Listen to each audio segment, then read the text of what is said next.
stocks slip after firm open following U.S. regulatory action to protect bank deposits. Utilities lead gains while autos and consumer discretionaries drag.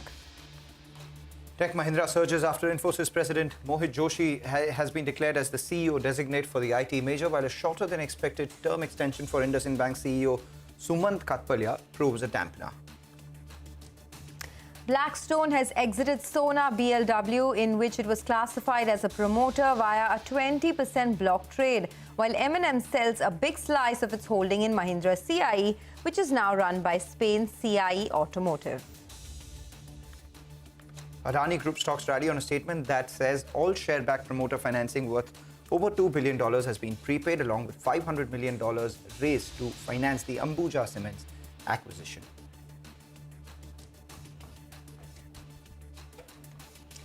And U.S. regulators assure deposits of troubled Silicon Valley Bank and Signature Bank customers will be made whole even as they won't protect other investors. This soothes the nerves of rattled startups. Hello and welcome to Halftime Report. I'm Ekta Batra and with me is Sonia Shenoy as well as Mangalam Malu. Well, the rattled investors seem to be taking cue right now in our markets, definitely. So we have the Nifty, which is now down around 66 odd points. We have the Sensex, which is shed over 200 odd points. So there is definitely some amount of nervousness which is emerging in our markets, and that is very visible on an intraday basis as well. In fact, the India VIX, which is basically the volatility centimeter of our markets, has spiked up over 6 odd percent as you can see on your screen, and we are seeing some amount of nervousness which is coming in on the financials. The Bank Nifty was largely quiet for most of the trading session, which is now dipped around 0.7%. So that's what's taking place for our markets. Let's see how the second half trends, especially with the European markets opening. So there will be more cues coming in from the Western markets. For us, a lot of stocks in focus as well this afternoon. Hi, guys. Hi. In fact, it is now, the Nifty is below the 200-day moving average as well, right? 17,434 was the 200-day moving average. So we haven't been able to hold on to that. And a couple of things. There's a bigger fall in the mid-cap index, which is, I think, the scary bit for the market. The index itself is down about over 300 points right now. And a lot of stocks, tech stocks are taking it on the chin, except Tech Mahindra. All other stocks are in the red. Infi, TCS, HCL Tech are all under pressure. And IndusInd Bank is your big loser as well. So all in all, you'd have to say that it was expected to be a tough day with the SVB collapse and, you know, the ramifications it would have. That little bit of recovery that we saw has also gotten sold into.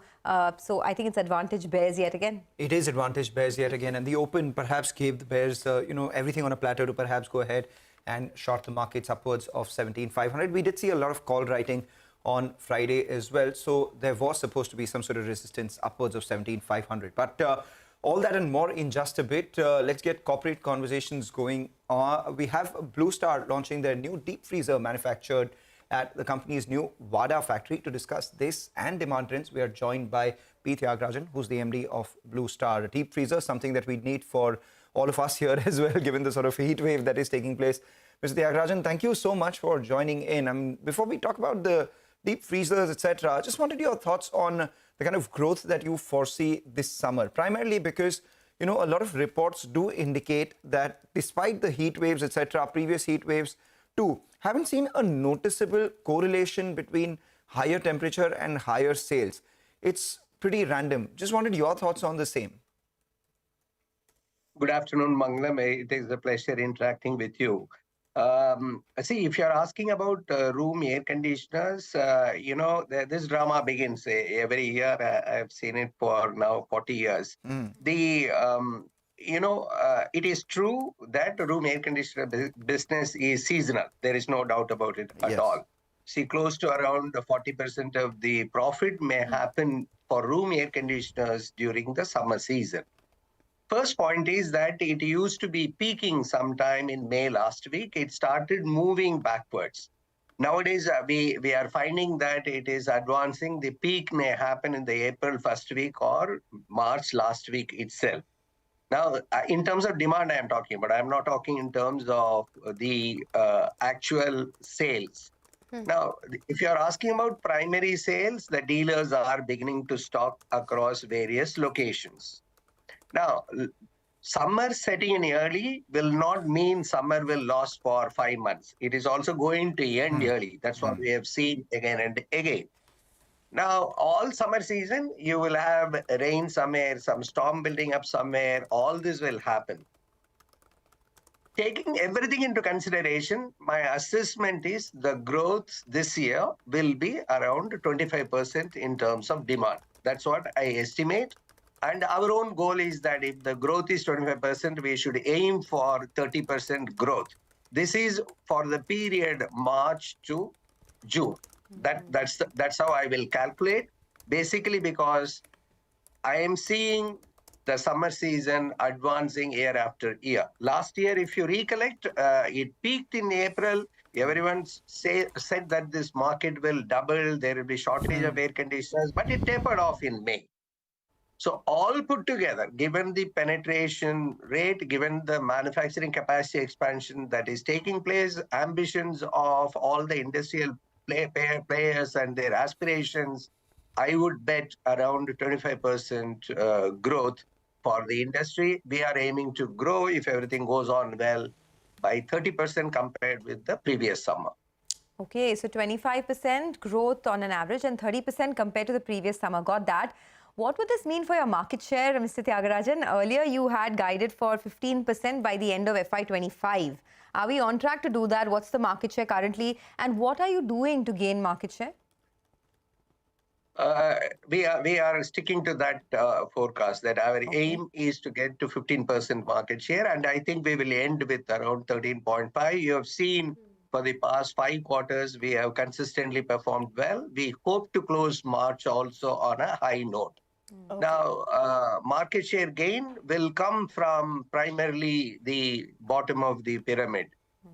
We were focusing on premium products. If you recollect, then we went to affordable premium. We have in our portfolio now affordable products as well. The second thing is that we are expanding our footprint in Hindi-speaking markets, and we are investing in promotion and advertising in those markets as well. And we were not having those affordable range till last year. It is helping us to gain market share in certain pockets. Okay, that's interesting. I did actually want to touch upon the competition in the space, Mr. Tyagarajan, but you've pretty much touched upon that already in terms of, your growth in terms of market share. You're aiming at around 15%. But what about the commercial air conditioning systems? You all have won some orders previously in the quarter gone by. Does the need increase from the commercial air conditioning system segment as well, maybe in terms of replacements or new systems coming on board? And what is that segment looking like for you? Internally, we look at it as a B2B and B2C actor. The room air conditioners obviously is a B2C product driven by residential demand. Now, if you look at the B2B part of it, the immediate thing in the summer season is, as Mangalam started, it is the commercial refrigeration products, deep freezers or cold rooms, so on and so forth, which we have again launched a new range. We expanded our capacity in our Vada deep freezer plant. This is driven by ice cream, processed food consumption, and also pharma and commercial kitchens. That business is doing extremely well. We will witness around 30% growth this financial year. And India's penetration is very pathetic there. It has to grow from now on in a big way. That's why we invested in the capacity. The next part is the commercial air conditioning systems, which are shop, showroom, boutiques, small hospitals, small hotels, so on and so forth. Again, driven by tier 3, 4, 5, driven by manufacturing sector, driven by multiple sectors like educational institutions, even marriage halls and banquet halls, so on and so forth. That business has witnessed significant growth for the first time. The market itself has grown by more than 25%. We have grown by around 35% in that part of the business. The next one in B2B is electromechanical projects, driven by manufacturing, driven by data centers, airports, metro railway. And that segment, we are sitting with a huge order book. If you look at it, Blue Star's order book, it is more than rupees 5,000 crores. Right. And it is at record level. And as I have been mentioning, we are not chasing the order book there. How profitably we will execute, how the free cash flows will be, and how we can deliver the bottom line there. Right. So on the whole, whether it is B2B or B2C, it is a landmark year. Right. And I hope this trend continues as we enter the summer season. Right. Quickly before we let you go, let's talk about the big reason why we called you. This was on account of your launch of new deep freezers. It's a 1750 crore market. Just wanted to understand with this new launch of yours, what could the incremental revenue be for you? And secondly, you already have a 29% market share in the deep freeze segment. With this new category, how much higher can it go? The launch is to do with taking the category to a different level, lower energy consumption, because any commercial refrigeration equipment, including cold stores, work 24/7, 365 days. So these are inverter based and state-of-the-art, environmentally friendly, and saving energy for the consumer so that the life cycle cost is reduced. Now, there are multiple segments are also coming up, like the food delivery institutions, commercial kitchens, and after the pandemic, healthcare and pharma segments are also investing. Now, our market share goal there is from 29, take it to 35%. We are perhaps the only player. We are there from a water cooler to a large cold storage. We are present in every segment in the value chain other than the transport refrigeration. Okay. And so we will focus on technology, we will focus on power consumption reduction, and we will be making in India for this segment imported a lot from other countries because the scale was not there.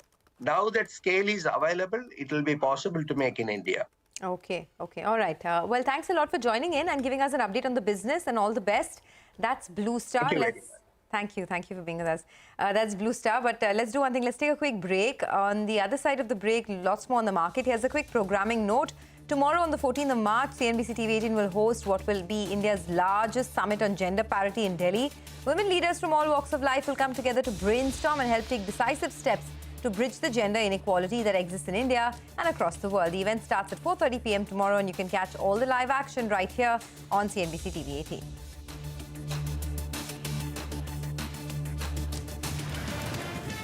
Welcome back to Halftime Report. Markets still under quite a bit of pressure, actually. The Nifty is down almost 80 points, and a lot of heavyweights are exerting pressure on the market. Low point of trade, you have TCS, HDFC Life, Dr. Reddy's, Axis Bank, all under pressure right now. But let's talk about some big stocks. Tech Mahindra is definitely the one that's bucking the trend this afternoon after the appointment of Mohit Joshi as the MD and CEO of the company. Rima joins in with more details. Rima, as you were telling us earlier, finally the uncertainty comes to an end. Now we have more clarity on the succession plan, but the stock is really taking it away. One, because the clarity, the uncertainty has ended. The cat is out of the bag who the next CEO and MD of Tech Mahindra is after months of speculation. And two, the street likes the name. They like Mohit Joshi coming as the CEO and MD of Tech Mahindra from December of 2023, which is when CP Gurnani's term comes to an end. He will be at the helm of Tech Mahindra for a period of 5 years. And we understand he's likely to join in June of 2023, which means he has enough time to transition into his role as well. A quick word about Mohit Joshi. Well, he spent more than 2 decades at Infosys. He was the president of banking, financial services and healthcare, the 2 large verticals for Infosys, and he also had the executive responsibility for all deals across Infosys. So the street likes it because the uncertainty comes to an end. They like the name. He's got a pedigreed background. But that said, he has a task cut out ahead of him. He has to, I think the ask from him is going to be to reverse Tech Mahindra's underperformance versus peers on growth and also improve the margins of Tech Mahindra from the current 14-15% to the industry levels. And that's not going to be easy. It's going to take him, some time. He may have to make investments into the company, which could depress their margins. Maybe to boost the employee morale, you could have higher, wage hikes, which again could depress margins. And secondly, he also needs to watch the attrition level because there would have been a few internal CEO candidates as well who've not made it to the top spot. So there could be attrition at the mid to senior level, and that's something Tech Mahindra may have to contend with. But on the flip side, this is definitely a negative for Infosys, because in a span of a few months, they have lost two of their big guys, two precedents. One of them is Ravi Kumar, who is now the CEO of Cognizant, and now Mohit Joshi to Tech Mahindra. So the stock is reeling under this pressure. Back to you. Okay, all right, Reema. Thanks very much for that. So changes at the top for a couple of these IT firms. Infosys, as you can see, is down around 1.5% on the loss of Mohit Joshi to TechM. But let's move on. The other set of stocks which are in focus are Adani Group stocks. They're rallying on a statement that says all the share-back promoter financing worth over $2 billion has been prepaid. Vivek is here with more. Well, that's right. So what actually happened is that in a reply or in a press release last evening, the Adani Group says, that they've gone ahead and fully prepaid the share-back promoter financing. So what they've done is they've increased the equity in Ambuja financing by prepaying almost $500 million as a commitment. What they say is to reduce sponsored leverage. Now, the other important thing is that the company says they've completely done a full prepayment of margin-linked share-back financing, aggregating to almost $2.15 billion. And now, the promoters so far have infused $2.6 billion out of the total acquisition value of $6.6 billion for Ambuja as well as ACC. So the entire prepayment program, according to the company, of $2.65 billion has been completed. Remember, on March 8, we had reported that the group had repaid almost 7,374 crore worth of share-back financing. So the level of pledge as well as the share-back financing is coming down, and that's definitely a positive as far as the entire Adani Group is concerned. All right, Vivek, thanks a lot for that. The Adani Group stocks, some of them buzzing around in today's trading. Welcome back. The weakness for our market continues. The Nifty is virtually at the low point of trade. In fact, from today's high, the Nifty has corrected about 200 odd points, found some support around that 17,322 odd mark. It's below the 200-day moving average, and from today's high down 200 points. But, this is really the zone from where the market has bounced back in the recent past. In just the last few trading sessions, budget day, for instance, the low was 17,353. We're a little below that right now. The low on Friday was 17,324. We touched that and bounced a little from there. And the low before we saw that big rally was 17,255. So those are a bunch of things that we'll have to watch out for. The Nifty Bank, however, has also bounced back from the 200-day exponential moving average, which could be an important support to watch out for. But amidst all of this, there is a fair amount of volatility, and that's reflected in the way the India VIX has surged about 6% in today's trading session itself. From the recent lows, it surged a lot more. What are the option writers doing? The 17,500 call sees a fair amount of writing, almost 60 lakh shares written out there for a premium of 36 rupees, telling you that today's high of 17,530 would be a stiff resistance on the way up. 17,400 call writers are too fairly active. 75 rupees is the premium available out there. So levels upwards of 17,450, 17,475 would be a congestion zone as well. The 200-day moving average would come into play. However, the 17,400 put writers, and these are bulls, have belief that maybe the 17,300 mark on the Nifty could act as a support, and that's what explains the 15 lakh shares that we've seen as an addition in open interest out there with a premium of 100 odd rupees. So 17,400 minus 100, close to around 17,300 would be the support. Okay, we're going to let you take a breath there, Manglam. Richard Jain of 5paisa.com joins in with his technical call for this Monday. Richard, hi, welcome to the show. Well, it seems as though there's some amount of trepidation which is coming into the markets now. How would you approach this weakness? Yeah, hi, very good afternoon. Since we were talking about this budget day low, so I think if you look at the two pullback moves which were there post the budget, once the markets moved higher from that 17,350 to 18,140, and second time the market moved from 17,250 to 17,800, and both that pullback moves were primarily because of short covering by FIIs, where they had covered some of their short positions which were short heavy, where whenever they went towards that 13%, 15% long short ratio range. But if you look at last 2 or 3 trading sessions, again they have formed some short positions. So until we see short covering move again from FIS front or any kind of long formations coming in, I think the market would continue to oscillate within this broad range. So we are not expecting any trended move because the recent price up moves have not been supported by any kind of long formations. They were just short covering moves, and shorts are back into the system. So technically also we have a lower low again. Earlier low was 18,134. This time we have a low of 17,800. So till we negate this formation of lower lows, I think market would not be in a hurry to show any kind of trended up move for yet. So 17,550 to 17,600 would be the immediate resistance, and previous swing lows of 17,250 will be the support for the markets, and we are expecting the markets to continue to consolidate within this range, which could be a time-wise correction. But yes, looking at the market breadth, is quite negative because the mid caps have been witnessing some selling pressure. So I think stock-specific selling pressure is likely to continue for the short term. Okay, stock-specific selling pressure to continue for the short term. What are the individual stocks you're looking at? Are there any stocks where you can take fresh short positions, Ruchit? And what else are you looking at for the rest of the day? Yeah, so fresh shorts I would recommend in Polycab. Primarily, a lot of stocks which had shown an up move in the recent past are witnessing some long unwinding, and Polycab is one of them.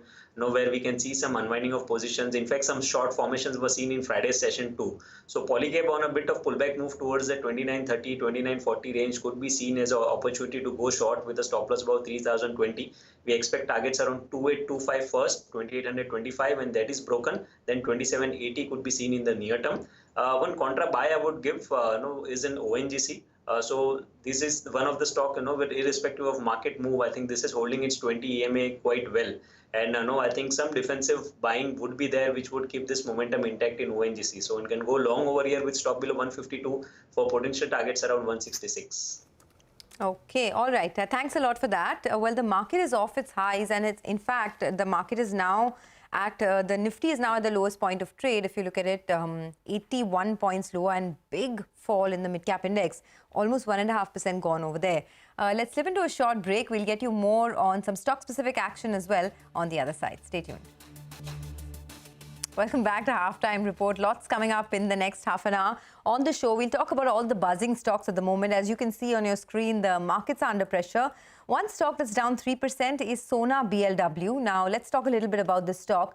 The reason the stock is under pressure today is because Blackstone has now sold its entire stake in Sona BLW. They sold its 20.5% stake in a large block deal. They raised about 5,000 crores, and now they have exited from Sona BLW entirely. Remember, in August of 2022, Blackstone sold 13.6% stake. Now, the important bit is that Blackstone, of course, got a great exit opportunity because the stock has rallied so much. The IPO issue price was around 285 in 2021, and the stock is now up 50% from its issue price, currently at about 424 or so. Also, the business continues to be very strong, so there's no problems with that. If you look at the earnings potential for Sona BLW, the prospects are looking very strong. In the quarter gone by, it saw its highest ever revenue, EBITDA and net profits in a single quarter. The revenue growth was almost 40-odd%. And if you look at the last 5 years, the company has really transformed itself into an EV technology player. The 5-year revenue compounded growth rate has been 34%. And, if the revenues and the EBITDA trajectory will come up for you. It's been a real phenomenal growth for Sona BLW. So perhaps an opportune time for, Blackstone to monetize this particular stake. The EBITDA performance has also seen a significant jump from 170 crores way back in FY18 to about 560 odd crores. But now what's the way forward? Sona BLW has now become one of the biggest EV technology players. It supplies EV transmission gears, EV traction motors to OEMs both globally as well as in the local market. And the battery EV segment is one of their fast-growing segments. The revenues over there have risen from just 200 crores in FY21 to 504 crores in FY22. In fact, if you look at it, 25% of Sona BLW's revenues now come from the electric vehicle battery segment, and 62% of their total order book comes from the EV battery business. So all in all, although Blackstone has exited completely, of course, they found an opportune time to exit, the business of Sona BLW continues to be very strong. And that's, that's just the point that we wanted to make, that today the stock is under pressure because Blackstone has exited, but the future looks quite bright. Which is why perhaps, the stock has limited its cuts just to about 3.5%. But the sources, this is source-based information coming in on Torrent Pharma. Ekta, the US FDA is auditing their oncology block? Yes, so this is what my sources have told me at this point in time, that the US FDA has begun auditing Torrent Pharma's oncology block, which is at Indrad, and the audit has begun today as per my sources. Now, it is expected to be a pre-approval inspection by the US FDA, which means that basically it is linked to a product or products which are filed from there. Now, why is this important is because it is the first audit by the US FDA of the company's oncology block. Remember, oncology products are quite lucrative for the US market, and hence it would be important to track what kind of products eventually get approved from this particular facility and do manage to make it to the US. We did get in touch with the management of Torrent Pharma. They did not have a comment on this story, but my sources have told me that this particular inspection did in fact begin today. We need to, Big flashes at the bottom of your screen. HSBC will acquire SVB UK. I mean, everyone is talking about SVB. That was the headline over the weekend itself. But the UK business is what HSBC has announced will acquire. We'll await some more clarity on the kind of size that book is at, the kind of offer that HSBC has made, etc. But the fact that there is an acquisition of SVB UK at least assuages some concerns of their business in that part of the world at least, and also the backstop that the government had announced, the US government for depositors in SVB, that is the US branch, would be an important positive for them as well. So this is what usually happens, right? You have a decline like in the stock price, etc., and then you have an acquisition. Absolutely. I think this was, being talked about, right? Yeah. In the last 48 hours, there were a lot of discussions about HSBC emerging as a white knight bidder for SVB UK. With Noel Quinn, the bank's chief executive, was in talks with Sunak, who's currently in the US. So HSBC, I guess now the news has come through that they will be acquiring SVB's UK arm. There was a fire sale that concluded after all-night talks with British ministers. So that's the latest that we hear. I think we'll try and get more details. Anything else that you're picking up? Just another bit where, there were indications that SVB's UK arm, there was serious risk to tech and life science companies that have used SVB's UK bank, with senior founders warning of a carnage if they were unable to pay wages and bills in the coming week. So that's probably what resulted in this overnight talk that took place with, the Bank of England as well as the Prime Minister of England, Rishi Sunak, and to allow this bailout to actually take place, or this acquisition to take place in such an expedited manner. And I think, I'm just going through news reports. SVB UK has over 3,300 UK clients, including startups, venture-backed companies, funds, etc. And, I guess this will come as a big relief. The UK acquisition will be funded from existing resources, is what the news flash says at the moment. So that's the latest that we're getting in terms of news on the SVB issue. HSBC will be acquiring SVB's UK unit. Remember, the US government has already stepped in and said that depositors with funds at SVB will be able to access their money. So that damage control was already done in the US. But now, as far as the UK unit is concerned, more positive news coming in as HSBC has become the white knight. Yes, and important to also point out that Rishi Sunak had repeated what the Bank of England's assertion was, that the collapse of SVB's UK bank did not present a systemic contagion risk as well. So now that systemic contagion risk, the possibility of it is completely averted with this. But nonetheless, that's also important to point out. None of that has done anything better to our markets right now, though, because we're virtually at the low point of trade. In fact, that bit of a recovery that we saw from the earlier lows has been sold into. The Nifty is now on the verge of breaking that 17,300 mark as well. 100 points down on that index. The stocks which are leading it lower are the ones which led it lower earlier itself. We have the IT pack led by Infosys, which is at the low point of trade, along with TCS. HDFC Twins not doing particularly well. But in just the last few minutes, we saw a big slide come by in the auto space as well. Eicher Motors at the low point, Tata Motors at the low point, and we have Maruti, which is selling off as well. Take a short break, come back on the other side. We'll talk about the collapse of Silicon Valley Bank, the thing that we were just talking about. All right, well, let's get you the latest on the SVB crisis. Of course, we've told you that HSBC has gone ahead and bought Silicon Valley Bank's UK arm. But what about the India exposure post the collapse that we've seen from Silicon Valley Bank? Rima's here to give us the latest on all of that. Rima, over to you. Thanks so much for that. So Silicon Valley Bank, founded in 1983, over time became the go-to financial institutions for startups. So let's start with that question. Why was SVB Financial the preferred banker? Experts that we chatted with said that they had startup-friendly policies. So many United States banks, US banks, were unwilling to lend to Indian startups because some of them had no employees in the United States. SVB was different. As Gokul Rajaram of DoorDash tweeted, "From what I hear, SVB was the only bank who would bank a Delaware corp with founders who didn't have a SSN, the Social Security numbers. It was unique and tech-forward bank." Nazara Technology told CNBC-TV18 in an interview that SVB helped them with faster onboarding of international customers. And plus, it was such a big name in the tech world, which is why they dealt with them. As a result, many startups had investments coming in from SVB Financial, and these startups deposited their capital raise funds. Now let's move on to what we know so far about which Indian companies have exposure and what's been disclosed so far. Nazara Technology has an exposure of 64 crore via two of its subsidiaries. Kiddopia is one, and the other one is MediaWorks. The company did tell us in an interview that they're well capitalized, they're hopeful of a full recovery of their deposits of 64 crore rupees, even though the situation remains quite fluid.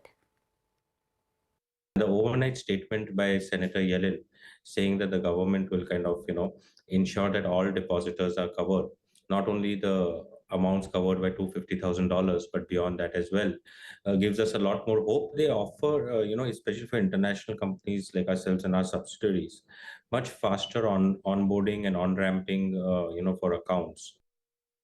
Think is a subsidiary of Paperboat Apps, which is our subsidiary of Nazara Technologies. And they have more than sufficient funds to meet the working capital. They also largely operate in a positive working capital cycle. So I think there is no issue whatsoever. And same goes for DataWorks. That's a smaller exposure of $1.3 billion, approximately, 10 crore rupees, and very easily manageable by the subsidiaries themselves. So the point is, even Nazara does not need to step in to support these subsidiaries at this point of time. Another company which has exposure is Freshworks, the Indian origin SaaS startup listed on Wall Street. And here I quote, Freshworks has been a customer of Silicon Valley Bank since our early days, but as we grew, we brought on larger diversified banks like Morgan Stanley, JP Morgan and UBS. Our exposure to the current SVB situation is minimal relative to our overall balance sheet. We're working with our customers and vendors who are using our SVB account to migrate to alternate bank accounts. We do not foresee any disruption to our employees or customers, and even though the Fed and the FDIC are providing a backstop, the Indian government right now is watchful. Union Minister of State for Electronics and IT, Rajiv Chandrasekhar, said on Sunday that he will meet up with the startup founders and CEOs this week to understand the impact, to see how the government can assist them in overcoming the crisis. Meanwhile, even as the ripple effect of the stunning and the sudden collapse of SVB Financial has rattled the tech world, it's raised questions on whether VC funding will now slow down.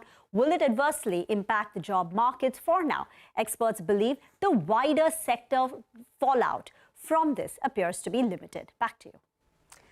Okay, thanks a lot for that. Well, that's an update on what's happening with SVB and, of course, the impact that it would have on Indian businesses as well. Let's slip into a quick break. On the other side of the break, we'll have more from the commodity markets. Manisha Gupta will join in. She has with her Peter Maguire of XM Australia.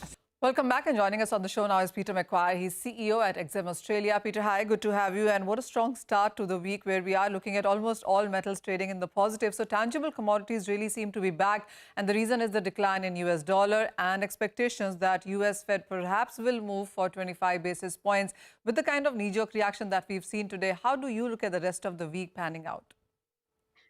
Well, good afternoon, Manisha. Yeah, that's a big question. I've got to take on board what you've just said, and that US dollar's come under a bit of pressure in the last matter of hours. Back there, and I've just made a note there around about 103.7 for that US dollar index. Everything's had a relatively nice bounce to the upside as far as energy and gold in the last few days, as we know. And base metals will probably take a little bit further lift up from here as well, I think, overall demand. So let's just see where we run over the next 24 to 48 hours. But some good news has come on board. Rishi Sunak saying everything's okay with UK and the HSBC situation with SVB. So that's all good news, Manisha. Well, yes, the banking crisis is one thing to watch out for, but the street also seems to be looking at China now, where the peak construction season begins in the next quarter, and we also are expecting more stimulus measures come in from there.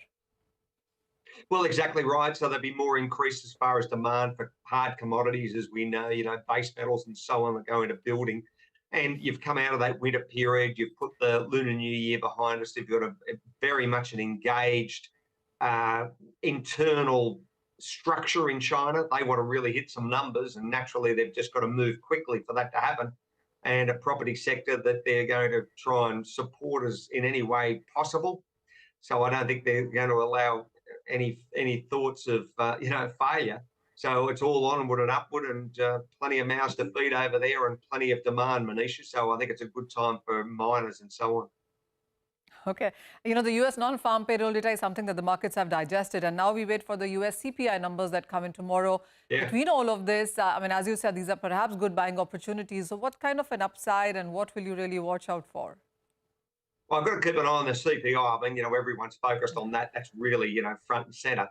But I look at those NFP that came out Friday night, and I think it was a little bit of a surprise in my eyes anyway, 311,000 jobs, which was well above consensus. So that's a strong push. We've had a little bit of wage softness, Manisha, in that February period, as we all know, and we've just got to see where that CPI number drops. And, I don't want to go out there on a limb and say, right, it's going to be that, and you can be so far out. So let's just see the impact of it. It's a big week for data globally, and it's a dynamic week for trading. Oh, it is a dynamic week for trade, and you wouldn't want to be short here because we've seen dollar index decline, which is quite unusual, by the way. So there's no risk, say, flight in dollar index. Rather, we've seen that happen in tangible commodities. So metal perhaps is the place to be, whether it's precious or industrial. Thank you so much, Peter, as always, for joining us. And with that, that's all the time that we have on the show. Business Lunch will take all the action forward.